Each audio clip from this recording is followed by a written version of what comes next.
নমস্কার প্রিয় দর্শক বন্ধুরা, কাউন্সিলিং উইথ নৈরিতার নতুন আরেকটি পর্বে তোমাদের স্বাগত। আজকে আমরা কথা বলবো গৌতম বুদ্ধের কিছু বাণী নিয়ে, যেগুলো আমাদের চলার পথে প্রতিটা পদক্ষেপে সাহায্য করবে। কিন্তু তার আগে তোমরা যদি এই চ্যানেলে নতুন হয়ে থাকো তাহলে অবশ্যই চ্যানেলটিকে সাবস্ক্রাইব করো।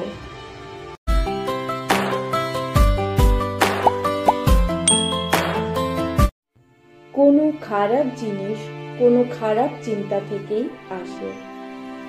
আমাদের চিন্তাই হলো এমন জিনিস যা আমাদের সফল এবং ব্যর্থ করে। তুমি যদি তোমার জীবন সম্পর্কে সবসময় নেতিবাচক চিন্তা করো তাহলে দেখবে ব্যর্থতার দিকেই জীবন এগিয়ে যাচ্ছে।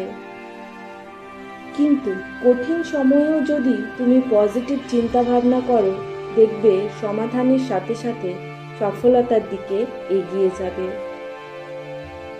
সুখ কখনো আবিষ্কার করা যায় না, এটি সবসময় তোমার কাছে আছে এবং থাকবে। তোমাকে কেবল দেখার যোগ্যতা অর্জন করতে হবে। তুমি যদি নিজেকে সুখী ভাবো তাহলে সব পরিস্থিতিতেই তুমি নিজের মনকে শান্ত রাখতে পারবে। আর অন্যদের সাথে নিজেকে তুলনা করে নিজের অবস্থার খামতি শুধু দেখতে থাকো তাহলে হাজার থাকলেও কিছু না কিছু না পাওয়া নিয়ে তুমি অসন্তুষ্ট থাকবে এবং বিভিন্ন মানসিক সমস্যার দিকে নিজেকে নিয়ে যাবে।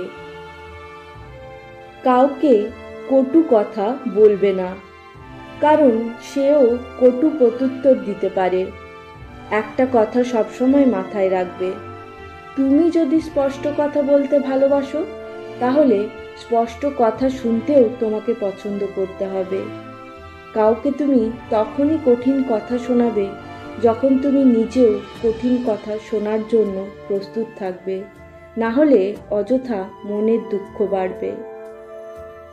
প্রত্যেক মানুষ তার স্বাস্থ্যের কিংবা রোগের সৃষ্টিকর্তা নিজেই। তুমি নিজেকে যেভাবে গড়ে তুলবে সেভাবেই জীবন তোমাকে এগিয়ে নিয়ে যাবে। তুমি সবসময় যদি ভাবো তুমি অসুস্থ বা মনে শান্তি নেই, তখন দেখবে শরীরে বাসা বাঁধছে হাজার একটা রোগ। আবার ধরো তুমি যদি সঠিকভাবে জীবনযাপন না করো, অর্থাৎ সঠিক খাবার এবং সঠিক ঘুমের পাশাপাশি সঠিক ভাবনাও যদি না রাখো, দেখবে সবসময় তুমি শারীরিক এবং মানসিক দুইভাবেই দুর্বল হয়ে পড়ছো।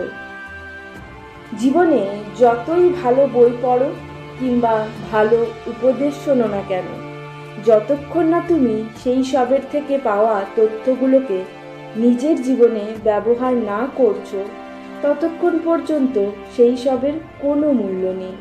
দেখো, সারাদিন তুমি নিজেকে ভালো রাখার জন্য অনেক কিছু শুনছো।